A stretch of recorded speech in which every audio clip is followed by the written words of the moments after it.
Hello, welcome to the Better Ways podcast with me, Tom. And I'm Jamie. Hi, Jamie. How are you doing? Good, thank you. It's freezing, obviously, like everyone else in Britain at the minute. Yes, absolutely shivering, but got the Yes, heating on. I've got my best woolly jumper on. We've just had our boiler replaced because I don't know if I mentioned it to you, but it Ah, broke. So being there's no gas network around here, it's all oil. So it's very, oh, very, very, very expensive. So if we can get yes. this podcast channel up to 1 million subscribers by the end of the week, that would be exceptionally helpful. I think we might struggle with that. I think we might. Yeah, Well, we can give it a go. exactly. Yeah.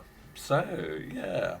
Well, have you got it sorted? Is it fixed? Is it It is. We got a brand new boiler. It's a good? behemoth. It's an outside oil boiler because apparently Oh, that's all the wow. rage now. Yeah. Yeah. So yeah, because obviously, Mm. as you know, we've only been in this house for about 3 months now. I think it was. So of Yes. course, spending money like water, getting you know Yeah. Yeah. things up to spec, and it keeps trying to kill us. Mm. Yeah. So we discovered that obviously the boiler was leaking carbon monoxide. That was a Ah. problem. Then we found out that the power shower, when they had to take that off because it Mm. doesn't mix with a new modern oil combi boiler, that was all burnt and damaged inside, so that was on cusp of blowing Oh up as dear. well.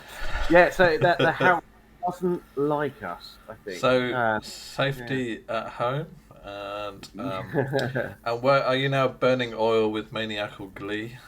Do you have pictures of Yes, oil derricks all over your bedroom? yeah, yeah, pretty much. Yeah, we are burning oil, You're worshipping the literally. god of Yeah. fossil fuels. Yeah, that there is that. Yeah, which is another conversation to be had. Oh, actually, Mm. we haven't spoke about that, Tom. But there's been a couple of things on the whole changing people's behaviours around climate change Right. that we Yes. might want to touch on later. So I will forget that. So do All remind me. right. Okay. Okay. Yeah, I shall Mm, do my best. mm, So maybe we should talk about something we've both got things to say about, which is what's been happening on Twitter. I know we've talked a lot about mm, Twitter in the past, so I don't think we'll spend the whole podcast mm, on this. But a few things have happened. Would you like to start us mm. off? Yes. So the release of the Twitter files, Mm. not quite up there with Watergate, but but basically just Quite. confirming which what we all knew. Yeah, we all knew that certain voices were suppressed or shadow banned, and they used a different term for Yeah. it. We know that there was interference. Admittedly, Biden wasn't in the administration at that point. He was obviously Mm. just campaigning to be president, but there was a lot of interference, or some interference from that side. Yeah. We know the truth around about what's his name, Hunter Biden's laptop. Now that the Mm. reason they came up with it was complete nonsense. But again, we knew that. It's just Yeah. confirmation of what we suspected, really. That's what I'm thinking. We haven't really learned anything new. No, We learned that Twitter was very left wing. Well, yeah. would we do? Haha. Yeah, Based in the heart of San Francisco. yeah, It's exactly. not Yeah, very yeah, surprising. yeah. And we've obviously learned that people have used their own biases to Mm, filter and moderate, which I guess they would anywhere. mm, And we knew that it wasn't transparent because we knew that they don't tell, like all of the social media platforms at the moment. mm, They don't really tell you why you're in the penalty box, what you've mm, done, how you get out of it. The terms of service are interpreted however they like.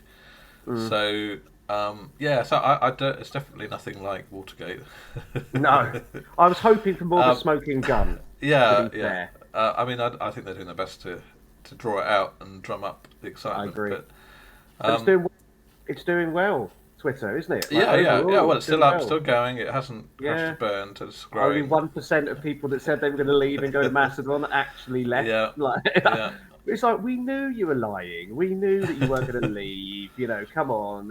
And actually, and the great news, because I know you and I spoke about this obviously off Mm. this podcast. Elon Musk met with what's his name, Tim Cook from Apple. Yes, yes, Actually, was yes, given a yes, tour around his yes, facility, wasn't he? So yes. very, very cordial. And it looks like they're Yeah. not going to do anything. Well, Tim is the consummate diplomat. I mean, Mm, he's almost a polar opposite, really. I mean, if you wanted yeah. anybody to be your spokesperson, it'd be Tim Cook because he's completely smooth, would take any curveball question in his stride. If you've ever seen him talking, being interviewed at a Mm, conference or something, mm, he can handle any answer. mm, And so I'm not surprised that he probably saw negative headlines about Apple, said, "Come on yeah. down, see our amazing Yeah. home, and we'll reassure you." So Mm, that was good. But yeah. yeah, No, that's all good. But yeah, I don't think there's a lot to say because I think Twitter was doing the things that people thought it was doing. Mm. And yeah, I mean, it's kind of funny to talk about election interference because so much money is spent trying to sway the result of the election by the parties anyway, Yeah, from donors. hundreds of I mean, millions. why? That's as much election interference as Yeah, somebody on a private platform suppressing certain posts.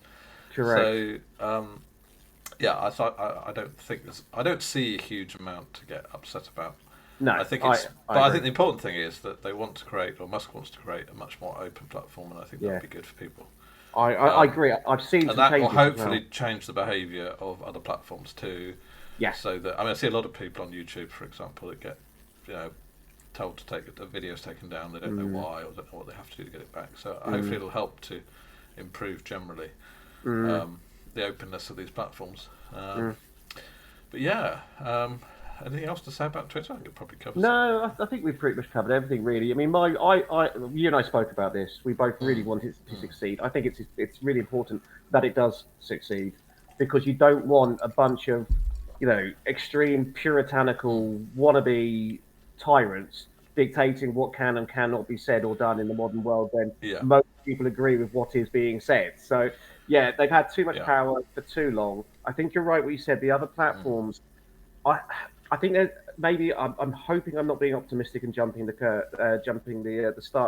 start pistol here, but um, I've seen it like this the new or the returning CEO of Disney, yes, has said they're going to be much more apolitical now. So they're going to because they've been right in the culture wars, haven't they? They've been as woke can be, and I think they've realised yeah, annoying a large percentage of your fan base is not the best probably way to not. do it. No, And people want corporations to stay out of politics, really, yeah, don't they? exactly. Like, make films for me, Mm, make my my sodas, make my fridges or whatever it is, but stop. Like, well, Ben and Jerry's, my ice cream, make my ice cream without preaching to me about every single thing. That's not your yeah, job. Yeah. yeah, So I'm hoping that the Twitter has been like the flood, it's opened the floodgates a little bit, and we're going to see a return to hopefully more apolitical interventions from companies. That would be ideal. let's hope so. Mm, So turning on from Twitter, but staying adjacent to mm, Musk for a moment.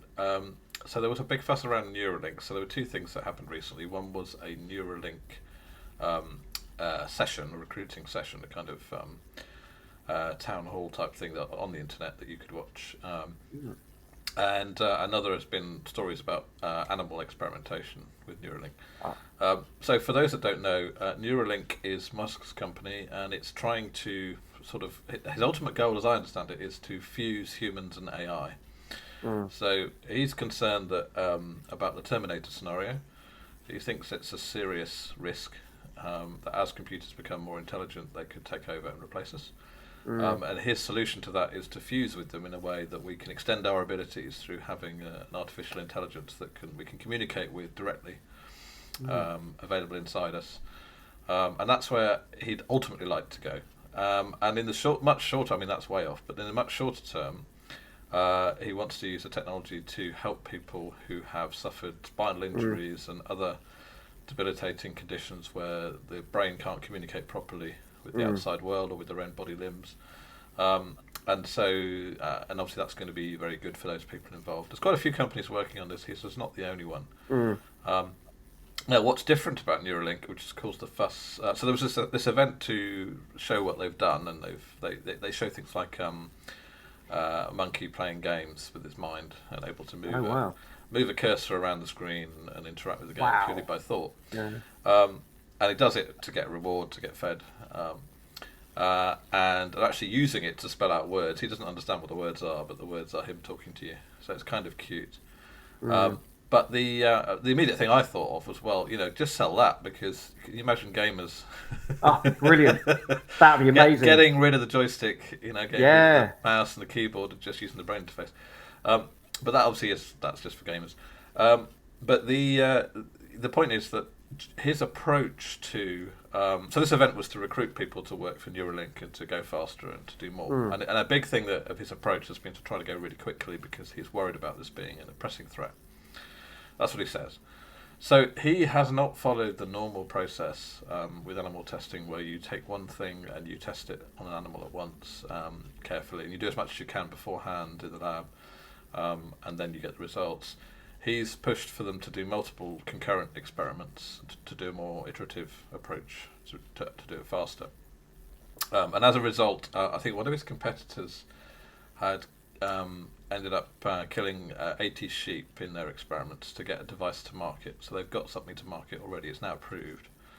And his equivalent has killed 1,500 animals. And are various different types. They use different types of animals to test on before they get to human testing, basically. And so there was a big fuss because, the story was insiders had complained about this process, this approach, and he was pushing too fast and it wasn't safe. And it was picked up by the media and some animal rights groups. And his defence on this, I see in some ways, is that they look after the animals better than ever because they actually do appear to have some amazing facilities for the animals that live, and some of them have survived, and they've been upgrading them, and they've been going for years.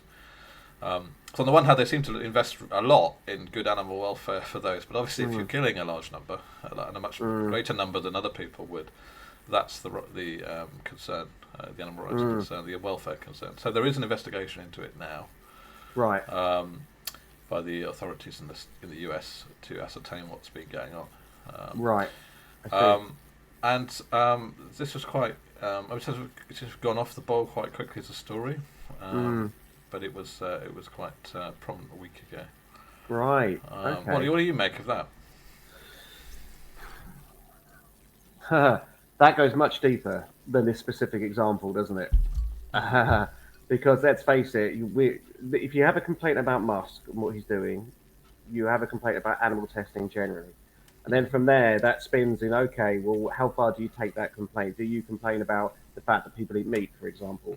Do you go down that road? Absolutely. Yep. But then that's never simple and it's not black and white, because let's use hypothetical scenarios. Let's go to extremes here. Let's just say that at the back of his research, if he found a way to give stroke victims the ability to walk and move and communicate again, and this or improve the lives of hundreds of thousands or millions of people across the world, you'd be sitting there going, I'm sorry, the cost was worth it, wouldn't you? You genuinely.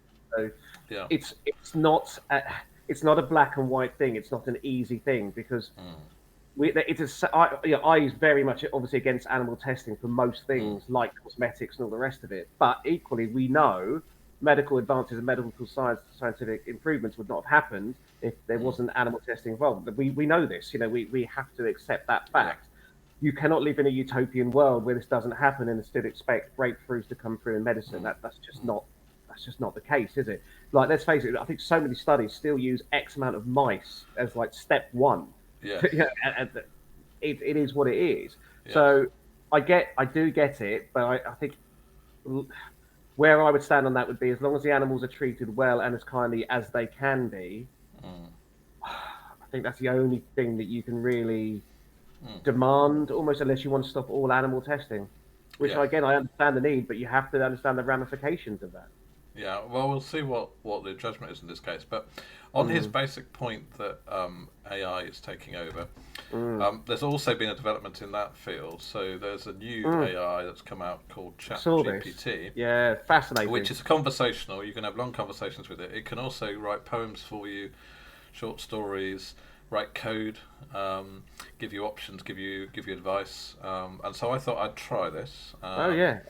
For us. And so I have a ChatGPT account here, and I've just started off, but we'll do some more. So I've said Jamie and Tom have a podcast called Better Ways Podcast, which tries to review the world, I should say, and find better ways to solve its problems. The podcast typically lasts for 30 minutes to an hour, and they do it every 2 weeks. At the moment, not many people are watching the podcast, which I think we have to admit. What suggestions do you have for Jamie and Tom to get more listeners? And this is what it came up with. So first suggestion, so here are a few suggestions that Jamie and Tom could consider to get more listeners for their podcast. Promote their podcast on social media and other online platforms to reach a wider audience. This could include creating a strong online presence on platforms like Twitter, Instagram and Facebook, and regularly posting updates and engaging with followers. So partnering with other podcaster influencers in their niche to cross-promote content and reach a larger audience. Offer valuable and informative content that is interesting and relevant to their target audience. This could include conducting thorough research, inviting interesting guests and covering hot topics. in the niche. Invest in high-quality audio equipment to ensure their podcast sounds professional and is enjoyable to listen to. Engage with their listeners by responding to comments and questions and actively seeking feedback to improve their content and grow their audience. So that's the conversation so far, and then we can continue it live here. So what would you like to ask it, continuing this conversation? I don't know. Oh, ask it, which podcasters should we attempt to copy? Which podcasters should Jamie and Tom attempt to copy? I'm sorry, I'm not able to browse the internet and therefore don't have access to information about specific podcasters. It would be best for Jamie and Tom to conduct their own research and identify successful podcasters in their niche who they can learn from and potentially collaborate with. Some possible ways to do this research could include listening to other podcasts in their niche, attending industry events and networking with other podcasters, and reaching out to successful podcasters to ask for advice and insights. Wow. Okay, so I'm going to ask a question. So given that the podcast is about better ways to improve the world, can you please come up with some slogans that Jamie and Tom could use to promote the podcast? And so let's see what it says. Oh, changing the world one episode at a time. I like that. Join us on Better Ways as we explore solutions to the world's problems. Tune into Better Ways for fresh perspectives and innovative ideas. Better Ways podcast where ideas and action meet to make a difference. Join the movement on Better Ways podcast and help create a better world. Wow, I like that. I love that. Better Ways podcast, your source for inspiration and action to create positive change. Join Jamie and Tom on Better Ways podcast as they uncover the better ways to solve the world's problems. That is superb. That is quickly. That does pretty darn good, isn't it? That is impressive. That is. Honestly, I'm stunned. Can you? Right. I'm going to. I'm not finished though. Let's carry on. Oh. How would you suggest that Jamie and Tom pitch the podcast to somebody who might be interested in investing? This is fictional. We haven't got this going on in the project. Let's see what it says. Oh, you've made it think there. Making it think now. I think you broke it. You are the reason why Skynet is going to take over, Tom. You've asked it a difficult question. I might have done. Let's see what it says. I think we have actually broken it. Have we actually broken it? Give it a chance. It's been very quick before. And it does depend how many other people are using it. Still thinking about it. We'll see what it comes up with. But I hope you would agree that that it's not just what it can do; it's the fact that you can follow through and understand what you're saying. And not only that, it can give relevant advice, which actually isn't bad. I mean, the suggestions I thought were pretty good. They were good. And the slogans were excellent. I have to say, I'm really impressed by that. Yeah. Can you ask it something? Like, I want to just throw something really random at it and see how it responds. Yeah. Well, we've got an error. Yeah, there we are. Do you have to start a new thread then, or? Yeah, I can reset the thread. And then that means you can start. Right. Okay. It doesn't know any context at that point. I mean, I can say something like write a poem about what would you want it to be about? We need to give it some context. Cats. Cats doing what? Just cats eating. Cats eating. Give it a bit more so we can show that eating cheese. Where are they? On a bus. In what country? Spain. Right, there we go. See, what it's done is it's digested tons of poetry and tried to learn what makes a good poem. And then you give it the context brilliant. And it can compose it. So let's see what we've got here.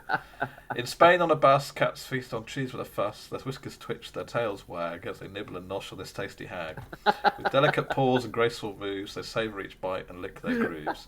Some cheese is soft, some cheese is hard, but all of it tastes like a work of art. The bus rolls on through streets and squares as the cats enjoy their cheesy fares. They sit and stare with eyes so bright, content in the moment, all through the night. And as the journey comes to an end, the cats are sated, their bellies full and round. They hop off their buffs with a satisfied purr, ready to explore the sights and sounds of Spain's allure. Now, last bit failed. I don't know. about you, I couldn't do that well. No. So If you gave this is the point. hours, I couldn't do it. This is the start of us being replaced. For Yeah, anyone who thought yeah, when yeah. we were talking about what Musk thought about Neuralink, they thought, well, he's a bit of an idiot to think that. This is the start of it, and you can do way more. Fascinating. I mean, we can do another one. What do you want a short story about? Any ideas? Yeah, go on then. Type this. I'll tell you what. Let's do one about politics. So, because I think we're going to be able to talk about UK politics. So, give me a UK politician. Let's do Ed Miliband. Ed Miliband. Yeah. A UK Labour politician. What do we want the story to be about? Making a comeback. How he found love.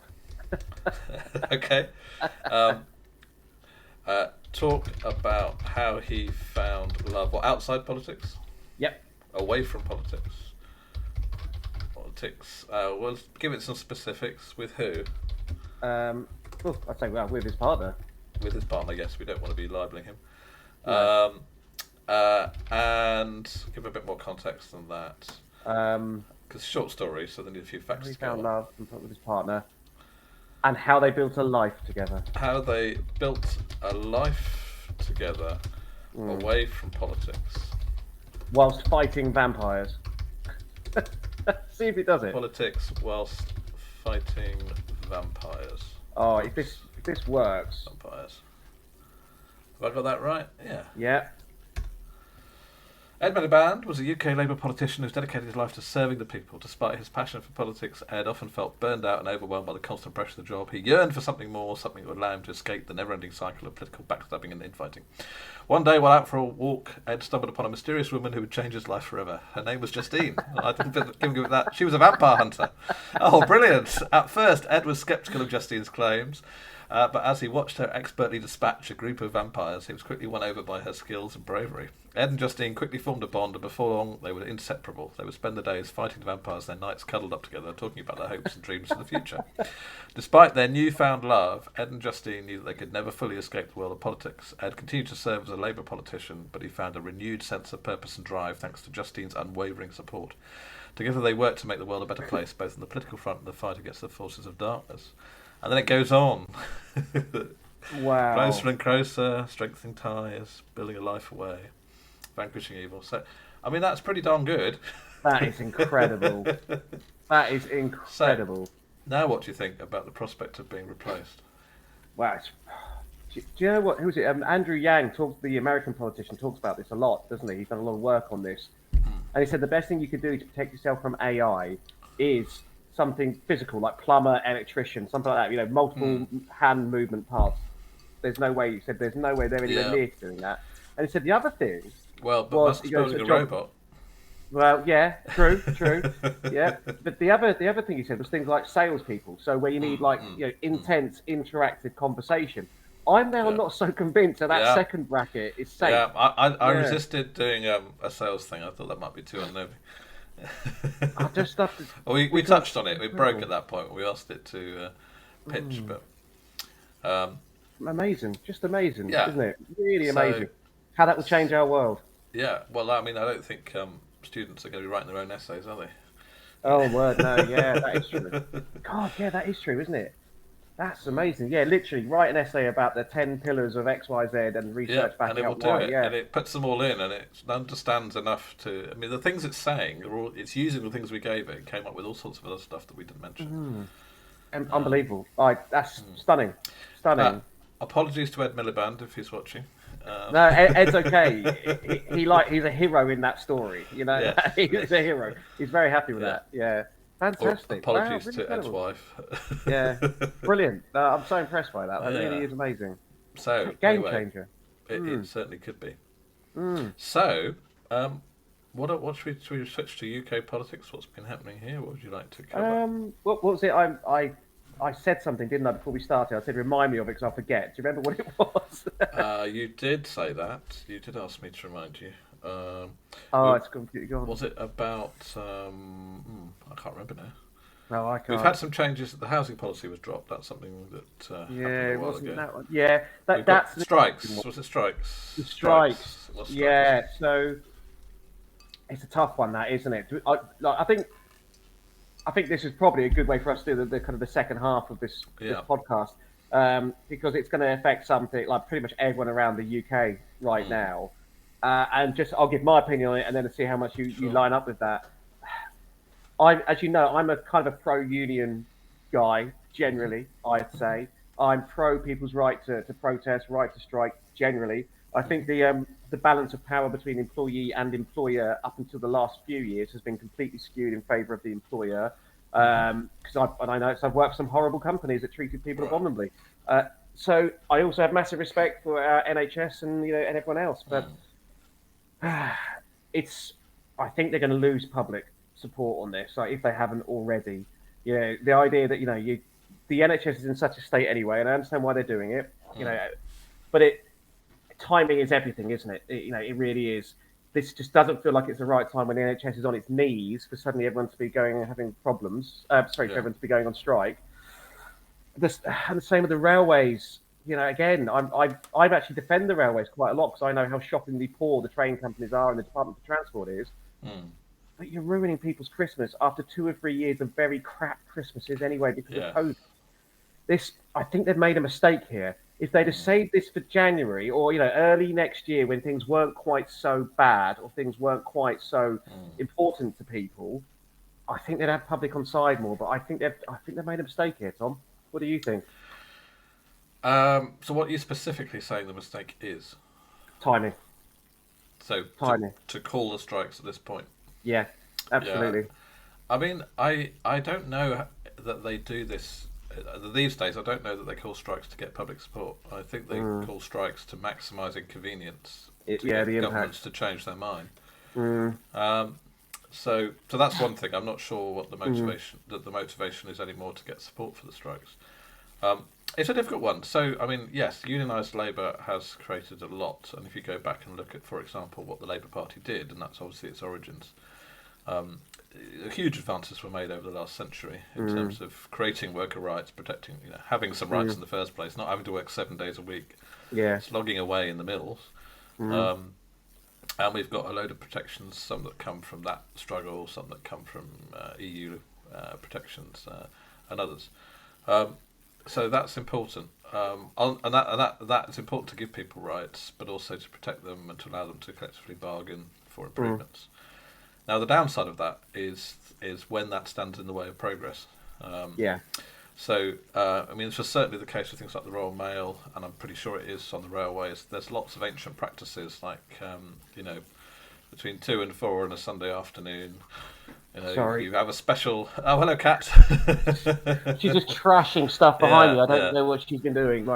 Every week she's like, we should change this to a 3-way podcast with her aboard as well. Yeah. Well, I sorry could about bring a couple in too, but yeah. Yeah. So there will be things like every Sunday between 2 and 4, the special allowance which was granted in 1937, which means that you can't have people working for more than there's probably all sorts of restrictive practices around which are affecting the ability to be flexible, and so sometimes opposing what the unions want and putting together deals to actually streamline those practices makes sense in the name of progress. Agreed. And sometimes they don't because they just trample workers' rights. But I think the bigger question for me is, what do you do if you have a globalized world and other countries don't have these protections?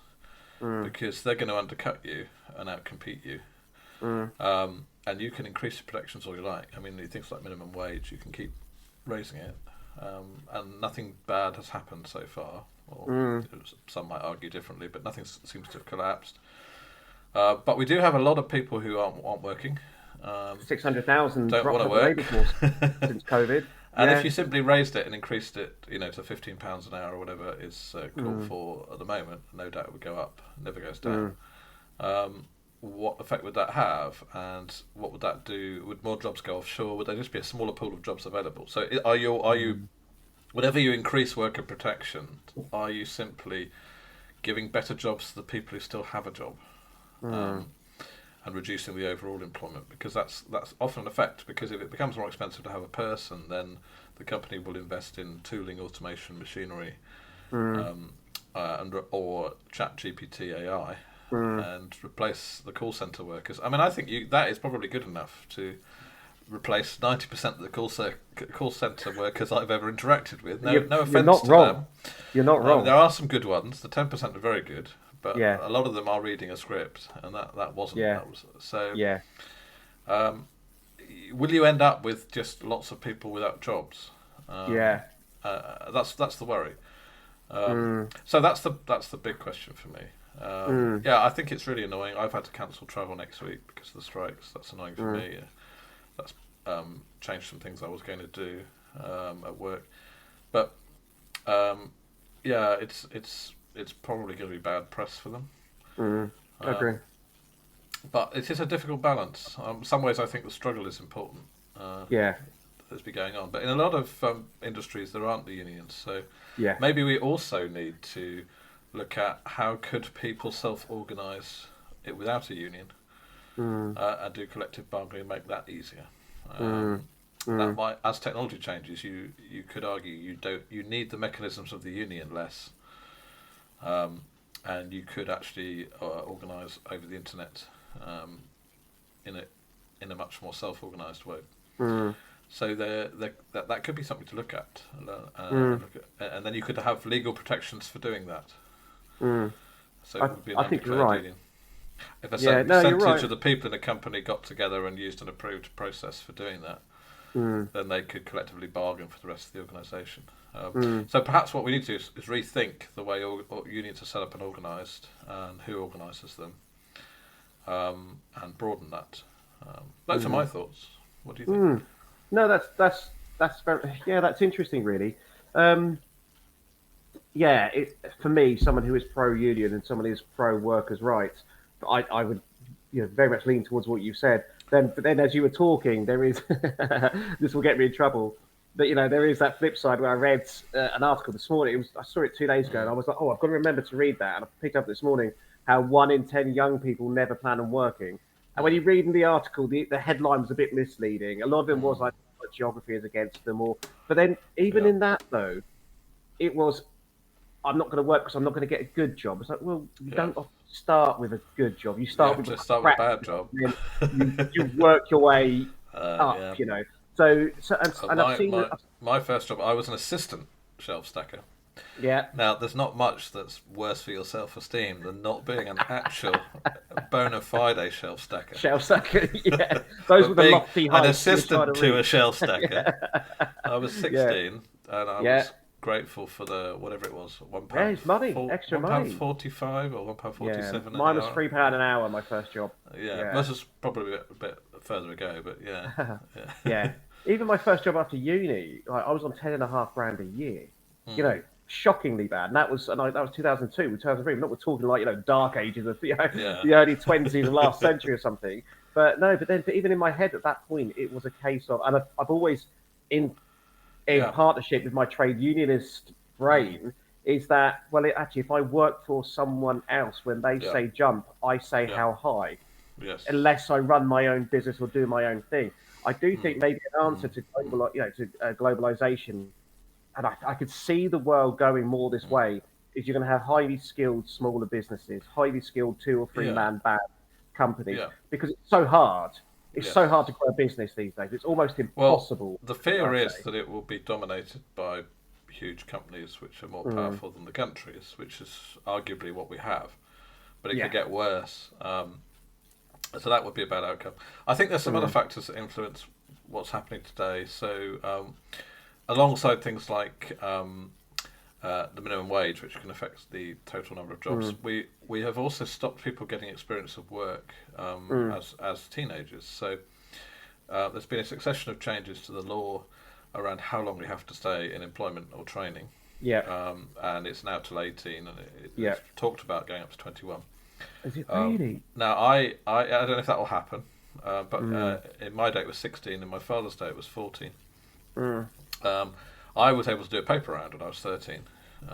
for several years. That was my first exposure to work. And that was a real pittance and meant getting up early. But I learnt, I have to get up and I have to get there on time. And they'll shout at me if I'm not there on time, and if I don't put the papers, if I lose the papers or don't put them through the doors properly, then people complain. So it was great as a way of as a way of teaching me some real basics about work. Yeah, I agree. A lot of that's gone, not just because people don't take papers anymore, but because it's very difficult to pay. You have to pay people a certain amount. It's very difficult to pay people. And it's over-protectionism as well. Yeah, well, also it's very difficult to pay people in cash, which is how I was paid. Because of money laundering laws. And so having casual employment like that, and when you go back to when people used to come out of prison and be rehabilitated, they would be able to move to a different area and start again. And could take on casual work for cash, and they wouldn't have to have criminal record checks, CRBs, and all that sort of stuff. And so that's also, if you think about trying to rehabilitate criminals, that's become much harder to give them options of afterlife. So there's that going on. There's other changes. You've got to be educated, and then there's a whole narrative around we're all doomed, we're all going to die, which is causing a wave of nihilism. I see this particularly against, with young people. Climate. Generation Z. Climate, yes, but on lots of fronts. Overpopulation, environmental disasters generally. There's a lot, if you look at what's popular in the movies, it's often a meteorite ending the world, and we've got to a lot of these exaggerated superheroes. Bruce Willis will save us. It's okay. Bruce Willis will save us. But what I'm saying is, I think this is causing more and more young people to say, I can't be bothered.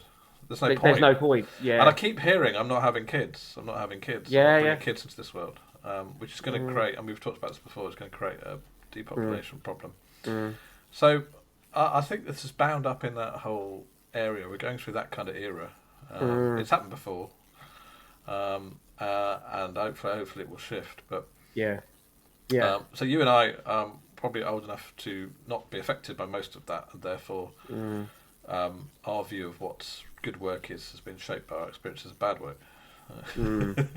I think what you said there is absolutely, that is a very good point. I think you're bang on with that. And I'd never really considered the practical impact of that nihilism or that doom mongery, If you read, that's what I was, come back to me now. That's what I was going to talk about. Some of the climate, climate emissions behaviour modification they're expecting people to undergo. So I obviously believe in global warming, something we need to do about it, etc., etc. Yeah, absolutely right. I agree with that. There was a report released by the government. I think it was something like, shaping behaviours around reducing climate impact and stuff like that. And they were talking about current perceptions of what the UK public have to do and what the UK public actually has to do. And it's about getting rid of people moving from cars, moving to public transport, all of these things. And then there was something else that I think someone posted, and it was about, I think it was Oxford. It was Oxford or Cambridge. I think it was Oxford. Oh, was this about the zones, 7 zones? Yes, the 5 zones in Oxford. Yeah. So, do you want me to just explain that? So it was very misreported, which is so everything in climate is a minefield of exaggeration on both extremes, in my view. So everything gets misreported instantly. So what they actually did was say, okay, well, we want fewer people to drive into the centre of Oxford. Yes. So what we're going to do is divide up the city into 7 zones. And we're going to use these the ANPR, automatic number plate recognition cameras. And you will have a certain number of journeys you can make from your zone into these other zones in the centre. If you go over that, you'll be fined. But what was left out of a lot of the news reports is you can go out to the ring road and go round and come back. So what we want to do is divert the traffic out to the ring road and come round. And these areas are it's always an imperfect system when you have 7 areas because somebody's going to live near a boundary. And exactly. But they're fairly big. So that's really what it's about, low traffic. But it got reported. Absolutely. I think one headline was climate lockdown. Yeah, can't leave your house. So conflated not only climate but COVID. Yeah. And I think they were screaming about this on TV News. or Talk TV or something. Yeah. About now they want to lock us down so we can't Big Brother's Yeah, right. Now that I there saw are the Big Brother overreaction. aspects to that people Yeah. are monitoring that and controlling and limiting you, and Yeah. also the proposal didn't obviously it was going to have exceptions for people who needed to work. Yeah. Yeah. So but which wasn't widely reported. Yeah. But it does have Orwellian implications. It does have Big Brother implications. But on the other hand, I don't think it was really so much about climate. I think it was about less traffic in Oxford Agreed. city centre. Yeah. And I think the answer to the climate debate, probably COVID debate, is focus on practical, specific solutions. Exactly. What's the specific problem you're trying to solve? Yeah. So, floods in Pakistan. Yeah. Which came up on a Droughts podcast. over here. Yeah. Is it because it may be because of rising sea level in part, maybe because of weather, but it may also be because they built the houses on a floodplain. Yeah. What are the practical things we could do to change the policies in Pakistan and to help them so that you don't get that issue again? What technologies can we implement or share? Instead, if it's about we're all doomed and we're all going to die, that's not very helpful.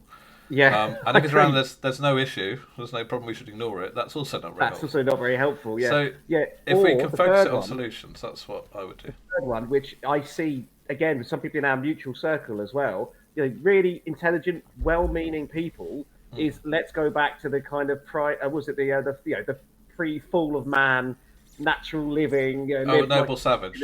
Noble Savage, that's it, yeah. And I'm sorry, that's just not an answer. It's just not an answer. I respect if somebody actually lived like that. Yes. Without the modern conveniences, I would listen to them. I'd respect what they said a lot more. Yeah. I'd come along to the cave. Yeah. Because I'd have to, because I wouldn't be able to phone them or read it on Facebook or whatever. And I send a pigeon. And I would come along after say 6 months and say, okay, so talk me through the great things, the good things and the bad things about living like this. And I'd actually be prepared to. I'm sure there would be good things, but it's we have a romantic myth. Life is incredibly hard, and they're not really proposing that. What they're trying to propose is some blend of modern convenience and past living, and I think there's nothing wrong with that. But I just wish people would be a bit more self-consistent. Yeah, with saying that. I agree. It's very easy for someone to say that. It always seems to come across as a really middle-class view of life. It does, doesn't it? Yeah, it does. I know. I try. There's never anything about plumbing or engineering or building. No, I hold my tongue quite a lot. It's like again, I love some of our mutual contacts, so I'm not going to go into names. And they genuinely come from a good place. But I'm just a bit like you. You do understand what in reality what you are actually asking for, don't you? You're asking for basically people to doom themselves by making these changes. Yeah, I think it partly comes back to these. What is it? Thomas Sowell says the two theories. Oh no, I'm going to get this wrong. So I'll look it up. Let me look it up, and then we can get it right. Two visions, I think it is. Yeah, two visions. Conflict of visions. This is a great book. Here we are. So the unconstrained and the constrained vision. So he talks about how this plays out a lot in the media and in life generally. The root of a lot of the conflicts we have in politics are two different visions about human nature, but they have radically different consequences for how they think about war, everything from war to justice. So the unconstrained and the constrained vision. So the unconstrained vision is this idea that we're all pure in essence, and if we just had the right opportunity, we would be wonderfully creative and harmonious. Everything would be brilliant.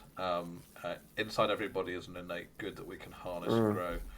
And the constrained vision is the fact that there's good and bad in people, but there's a lot of bad. If you're not careful, the bad comes out. If you don't protect people from the bad, it gets really serious, as we saw in World War II and Soviet Russia and other stuff, as we're seeing in Ukraine now. And you have to police people. You have to be prepared to punish people. You have to create boundaries. The unconstrained vision doesn't believe in borders. George Bennett. Migration is wonderful. You get diversity of culture, people coming in. Yeah. Why should you have a border? Because a country is just an abstraction. It's artificial. Life's a bit more complicated. A bit than all random this, about isn't where it? your border. But the constrained vision would be borders are Yeah. important for protection. Yeah. Things like COVID teach us Yeah. that. That's fascinating. But also to protect the people who are there from people who might want to come there and do bad things to them, or just for the general change. So these two visions are in conflict. That's the point of this book. Yeah, I think we should all do a over whole the place. podcast on that. You know, Yeah, I genuinely yeah, do. probably We could should be. take two or three like issues and then see how they looked at the world. So kind of yeah. utopia versus Yeah. tragic humanity. Yeah.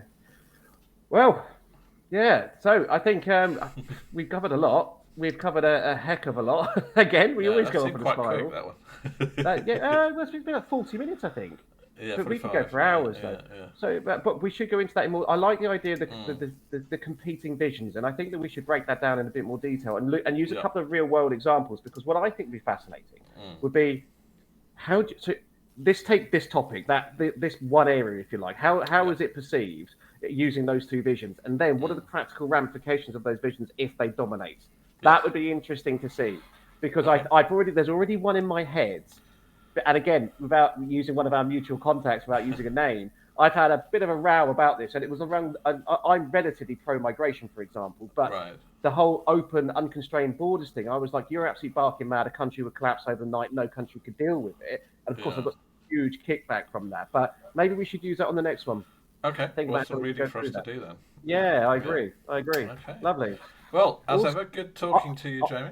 I'm going to go play with my AI friend, because I really want to find out about Ed Miliband's vampire slaying. And maybe you could do some of the more boring work for you. Yes, that's a great idea. I like that a lot. Yeah. Okay, great. Lovely. Good speaking to you. Yeah, take care. Bye-bye. Bye.